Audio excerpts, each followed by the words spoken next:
আল্লাহর সৃষ্টির বিস্ময়ের যেন শেষ নেই। নারকেলের ভেতর থাকে পানি আর জোনাকির শরীরে বিদ্যুৎ। এ যেন তেমনই এক বিস্ময়, যেখানে লবণ জলে বেড়ে ওঠা এই উদ্ভিদের ডগা কাটলেই বের হয় মিষ্টি রস। কিছুটা খেজুর রসের মতোই সংগ্রহ করা হয় এই রস। ভাবা যায় ঠিক এই রস থেকেই তৈরি হচ্ছে সুগন্ধি গুড়, যা শুধু স্বাদেই নয়, পুষ্টিগুণেও অনন্য।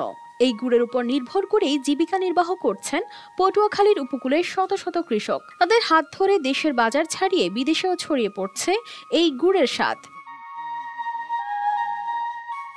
দক্ষিণাঞ্চলের জোয়ার ভাটার পানিতে প্লাবিত পতিত জমি, ডোবা আর নালাগুলোতে প্রাকৃতিকভাবেই জন্ম নেয় গোল গাছ। সমুদ্রের ঢেউ যখন তীর ছুঁয়ে ফিরে যায়, তখন উপকূলের বুকে দাঁড়িয়ে থাকা গোল গাছেরা নীরবে সাক্ষী হয়ে থাকে এই বিস্ময়কর রসায়নের। কলাপাড়ার নীলগঞ্জ ইউনিয়নের প্রায় 2 শতাধিক পরিবার বছরের পর বছর ধরে এই গাছের রস থেকে গুড় তৈরি করে জীবিকা নির্বাহ করছেন। যে বিশ্বাসগুলোকে আমরা মিউচুয়াল ট্রাস্ট ব্যাংক পিএলসি বিশ্বাস করি প্রবলভাবে, একে অপরের বিশ্বাস হয়ে। Mutual Trust Bank. You can bank on us. পৌষ, মাঘ ও ফাল্গুনে সংগ্রহ করা হয় এই রস।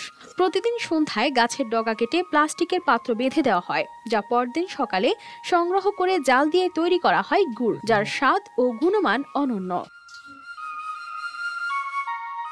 প্রতি কেজি গোলের গুড় বাজারে বিক্রি হচ্ছে 200 থেকে 250 টাকায়। তবে কৃষি বিভাগের সহায়তার অভাবে কমছে গোল বাগানের সংখ্যা। জলবায়ু পরিবর্তনের ফলে উপকূলীয় অঞ্চলে ধান চাষ ক্রমেই কঠিন হয়ে উঠেছে, আর তাই কৃষকরা বেছে নিচ্ছেন গোল চাষ। সবচেয়ে বেশি পরিমাণে গোল উৎপন্ন হয় বেশিরভাগ বলতে গেলে পটুয়াখালী জেলা কলাপাড়া উপজেলাতে। এখানে প্রায় বছরে 3 থেকে 4 কোটি টাকার গোল পাতার গুড় কেনাবেচা হয়ে থাকে, কৃষকরা এটা আয় করে থাকে।